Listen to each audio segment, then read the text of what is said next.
Обращаю внимание на то, что ни минуты не будет вакуума власти в стране. Не было и не будет. Я хочу предупредить, что любые попытки выйти за рамки российских законов, за рамки Конституции России, будут решительно пресекаться. Свобода слова, свобоda совести. In una città ferita dalla guerra e segnata dalla fame, Leningrado, nel cuore dell'Unione Sovietica, nasce un bambino destinato a diventare uno degli uomini più potenti e controversi del XXI secolo. La sua vita inizia lontano dai palazzi del potere, un'infanzia povera, trascorsa in una comunalka, le tipiche abitazioni collettive dell'epoca. Qui, tra muri scrostati e camere condivise, cresce Vladimir Putin, in un mondo che non concede nulla e pretende tutto. Le sue radici affondano in una famiglia duramente provata dalla storia. Il nonno paterno, Spiridon Ivanovich Putin, 1879-1965, serviva come cuoco in una casa che ospitava niente meno che Lenin e Stalin. Un dettaglio che sembra un presagio, un filo invisibile che collega la famiglia Putin ai vertici del potere sovietico fin da un'epoca remota. La madre, Maria Ivanovna Shelomova, 1911-1998, era un'operaia. Il padre, Vladimir Spiridonovich Putin, 1911-1999, negli anni 30 servì come sommergibilista nella Marina Militare Sovietica e quando la Seconda Guerra Mondiale travolse il paese, lui venne nuovamente chiamato, questa volta dagli uomini dell'NKVD, entrando in un gruppo di sabotatori. La tragedia non risparmiò la famiglia. 2 fratelli maggiori, nati negli anni 30, non sopravvissero. Uno morì pochi mesi dopo il parto, l'altro cadde vittima della difterite durante il durissimo assedio di Leningrado. La città che forgia Putin è per sua natura una prova di sopravvivenza, ma il giovane Vladimir non si arrende. Nel 1975 conclude gli studi, laureandosi in diritto internazionale presso la facoltà di legge dell'Università Statale di Leningrado. E proprio in quell'anno la sua vita prende una svolta che cambierà tutto. Viene arruolato nel KGB, l'organizzazione più temuta e silenziosa dell'URSS. La sua carriera nei servizi segreti durerà dal 1975 al 1991. Dal 1985 al 1990 vive e lavora a Dresda, nella Germania dell'Est, operando all'interno della Stasi sotto copertura, fingendosi un semplice interprete. Non partecipa ad operazioni sul campo, il suo ruolo è quello dell'osservatore meticoloso, incaricato di raccogliere informazioni e redigere report destinati a Mosca. Operazioni invisibili, lontane dai riflettori, ma vitali per la macchina sovietica. Poi il mondo crolla, letteralmente. Il regime della Germania Est si dissolve e Putin viene richiamato in patria. Torna a Leningrado, dove nel giugno del 1991 viene inserito nella sezione affari internazionali dell'Università Statale, sotto la supervisione del vice direttore Yuri Molchanov. Qui ritrova un uomo che aveva segnato la sua giovinezza, Anatoly Sobchak, suo ex docente universitario, ora primo sindaco democraticamente eletto della città, tornata al nome storico di San Pietroburgo. Il legame tra i due si rafforza e Putin diventa uno dei suoi collaboratori più fidati. Il 20 agosto 1991, mentre in URSS si consuma il fallito golpe del KGB contro Gorbaciov, Putin rassegna le dimissioni dai servizi di sicurezza, un gesto che segna la fine della sua vita da uomo nell'ombra e l'inizio di una nuova carriera pubblica. Già nel maggio 1990 Putin era entrato nello staff di Sobchak come consigliere e dal 15 luglio 1991 viene nominato presidente del Comitato per le relazioni internazionali di Leningrado, incaricato di attrarre investimenti stranieri e tessere nuovi rapporti con l'estero. In quell'ufficio, insieme a lui, lavoravano figure destinate a ruoli di gigantesca influenza, come Alexei Miller, futuro CEO di Gazprom dal 1991 al 1996, accanto a un ventaglio di politici e imprenditori che avrebbero segnato la Russia degli anni successivi. La storia di Putin è appena cominciata, ma già si intravede l'ombra lunga del potere che lo attende. 1991. L'Unione Sovietica è sull'orlo della dissoluzione e la Russia sta cercando disperatamente di ridefinire il proprio posto nel mondo. In questo clima incerto, un nome inizia ad emergere con una sorprendente rapidità: Vladimir Putin. Il 15 luglio 1991 viene nominato presidente del Comitato per le Relazioni Internazionali di Leningrado. Il suo compito è chiaro e delicatissimo: aprire la città agli investimenti stranieri e costruire un ponte con l'Occidente in un momento in cui il sistema socialista sta franando sotto il proprio peso. È un ufficio strategico dove transitano uomini destinati a lasciare un segno nella storia economica russa. Ma dopo solo un anno le prime ombre iniziano ad emergere.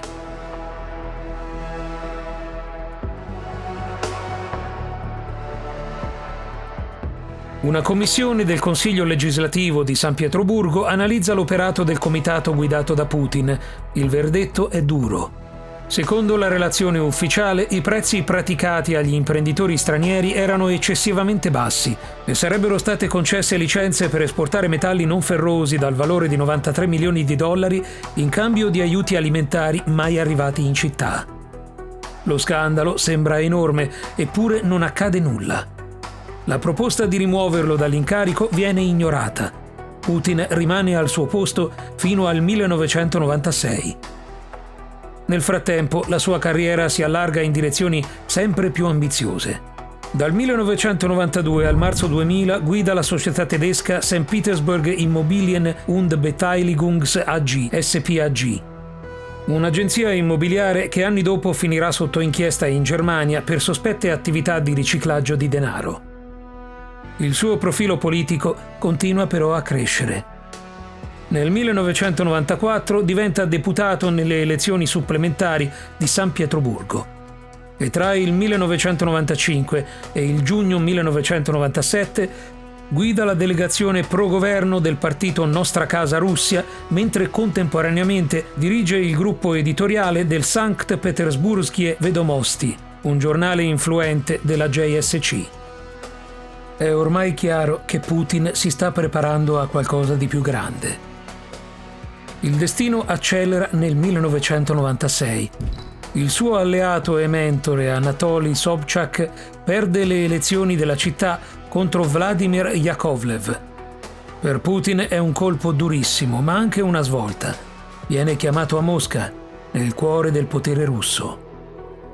Da giugno 1996 assume il ruolo di capo delegato del Dipartimento per la gestione della proprietà presidenziale, sotto la supervisione di Pavel Borodin. Vi rimane fino al marzo 1997, quando la sua carriera subisce un'impennata improvvisa. Il 26 marzo 1997 il presidente Boris Nikolaevich Yeltsin lo nomina delegato capo del personale presidenziale, una posizione di enorme influenza che Putin ricoprirà fino al maggio del 98. Pochi giorni dopo, il 3 aprile 1997, arriva un altro sigillo di potere. Putin ottiene il grado di consigliere di Stato effettivo della Federazione Russa di prima classe, il più alto grado civile possibile. E non è finita. Il 27 giugno 1997 consegue un master in economia presso l'Istituto Minerario di San Pietroburgo con una tesi dal titolo «La progettazione strategica della riproduzione della base delle risorse minerali di una regione sotto le condizioni della formazione dei rapporti di mercato». Ma nel 2005 una rivelazione scuote l'immagine accademica di Putin. Secondo i ricercatori dell'Istituto Brookings di Washington, Clifford G. Gaddy e Igor Danchenko, 16 delle prime 20 pagine della sua tesi sarebbero state copiate parola per parola da uno studio statunitense del 1978. Strategic Planning and Public Policy, scritto da William R. King e David I. Cleland. dell'Università di Pittsburgh. Le loro conclusioni verranno pubblicate l'anno successivo, alimentando uno dei casi più discussi della carriera di Putin. Il documento originale americano era stato tradotto in russo all'inizio degli anni 90 da un istituto molto vicino al KGB. Un dettaglio che, in una storia come la sua, non può essere ignorato. Alla fine degli anni 90, mentre la Russia affronta la più profonda crisi politica ed economica della sua storia recente, la scalata di Vladimir Putin procede con una velocità sorprendente. Il 25 maggio 1998 viene nominato primo delegato capo del personale presidenziale per le regioni, prendendo il posto di Victoria Mitina. Pochi mesi dopo, il 15 luglio, diventa anche presidente della commissione incaricata di preparare gli accordi per limitare il potere delle regioni, subentrando a Sergei Shakrai. Ma la commissione, dopo l'arrivo di Putin, non completerà nemmeno un accordo, pur ereditandone 46 già firmati sotto la guida precedente. È un segnale chiaro. Il potere non si sta più decentralizzando, anzi, sta tornando verso il Cremlino. Il 25 luglio 1998 Yeltsin affida a Putin uno dei ruoli più delicati dell'intero apparato statale, capo dell'FSB, l'agenzia erede del KGB. Un incarico che Putin ricoprirà fino all'agosto 1999, mentre allo stesso tempo, dal 1 ottobre 1998, viene nominato membro permanente del Consiglio di sicurezza della Federazione Russa e dal 29 marzo 1999 addirittura il suo responsabile.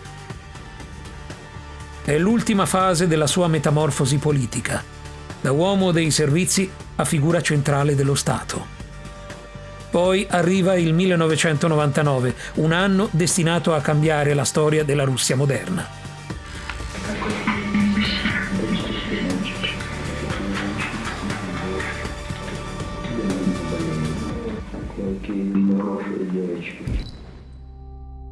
Ad aprile Putin appare in diretta televisiva accanto al ministro degli affari interni Sergei Stepashin. Insieme mostrano un video compromettente in cui un uomo nudo, secondo loro il procuratore generale Yuri Skuratov, giace con 2 giovani donne. Putin afferma che gli esperti dell'FSB hanno confermato l'identità dell'uomo nel video e che quell'incontro sarebbe stato offerto da criminali russi. È un colpo mortale a un avversario che aveva denunciato la corruzione del governo Yeltsin.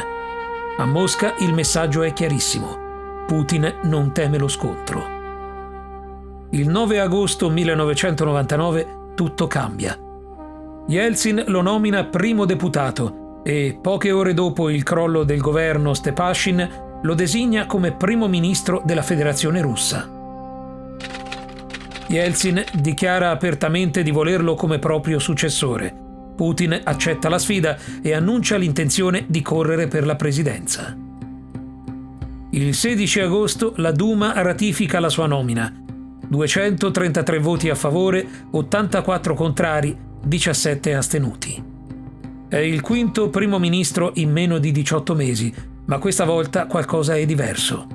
Questo sconosciuto funzionario sembra destinato a restare. E quando la Russia esplode nuovamente nel caos, la sua figura si trasforma. Nel nord del Caucaso i separatisti ceceni lanciano una nuova offensiva, invadendo il Dagestan. È l'inizio della seconda guerra cecena. La risposta di Putin è durissima, immediata, spettacolare. Un approccio di forza che gli regala un'immagine di uomo d'ordine, proprio ciò che milioni di russi chiedevano a gran voce. Contro di lui si schierano 2 giganti della politica russa, il sindaco di Mosca Yuri Mikhailovich Lushkov e l'ex primo ministro Evgeny Primakov. Entrambi vogliono il Cremlino. Entrambi si vedranno superati dalla figura emergente di Putin. La sua popolarità cresce in modo vertiginoso. Il 31 dicembre 1999 il mondo assiste a un evento senza precedenti. Boris Yeltsin si dimette, lasciando a Putin il ruolo di presidente ad interim della Federazione Russa. Boris Yeltsin alla fine del millennio sorprende il mondo dimettendosi. Il presidente russo ha annunciato le sue dimissioni immediate alla televisione ORT. Ho fatto ciò che potevo, ha detto il presidente con la voce rotta dall'emozione. Non è per problemi di salute ma a causa di tutto il resto dei problemi. Una nuova generazione viene a prendere la guida del paese. Quello stesso giorno uno dei suoi primi atti ufficiali è visitare le truppe sul fronte ceceno. Una mossa simbolica, studiata, potentissima. 3 anni dopo, nel 2003, la regione terrà un referendum che sancirà l'adozione di una nuova Costituzione e la sua permanenza nella Federazione russa. Elezioni parlamentari e un governo regionale completeranno la stabilizzazione post-bellica.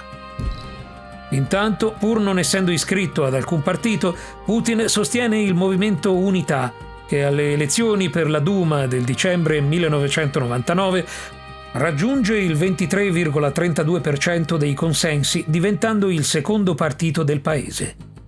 Il suo nome ormai è il favorito in assoluto per le elezioni presidenziali dell'estate successiva. Così termina il nostro viaggio che racconta l'ascesa di un uomo cresciuto nelle stanze umide di una comunalca di Leningrado, figlio di una famiglia segnata dalla guerra e dalla povertà, passato attraverso l'addestramento del KGB e le trame complesse della politica negli anni più duri della Russia post-sovietica. Nel giro di pochi anni Vladimir Putin è passato dall'essere un funzionario quasi anonimo a diventare il volto della nuova Russia. Un paese in cerca di stabilità, ordine e un'identità da ricostruire dalle macerie dell'URSS. La sua ascesa non è stata un caso, è stata una combinazione di disciplina, tempismo politico, alleanze strategiche e una ferrea immagine di un uomo forte in un'epoca di profonda debolezza nazionale. Il 2000 segnerà l'inizio della sua lunga era al potere. Un'era destinata a cambiare la storia della Russia e del mondo intero.